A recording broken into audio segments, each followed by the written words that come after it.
د غزل یو څو شعر دي. وایي ستا په مینه مې دا زړه داسې ټکور شي، ستا په مینه مې دا زړه داسې ټکور شي، لکه کونډه چې واده شي په خپل کور شي.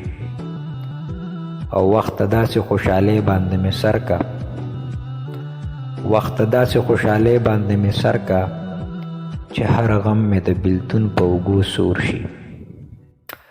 عشق داسې یو مقام د مینې جوړ کا،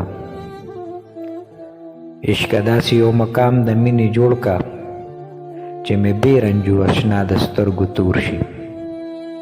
او را بیدار که نصیبونه د مینو، را بیدار که نصیبونه د مینو، یو بیلتون پکې بس خوار که چې سپک سپور شي. دو مین که د دیدن په لار رواني، دو مین که د دیدن په لار رواني، که غماز مخې لور شي چې شمکور شي. او یو صحت لی چې د مخې فنا کېږي، یو صحت لی چې د مخې فنا کېږي، بې د یارې په زړګي باندې بل اور شي. او ټیکهدار ستی خو ستا په مینه پایي، ټیکهدار ستی خو ستا په مینه پایي، ته چې نه یې په خپل ځان باندې یې زور شي.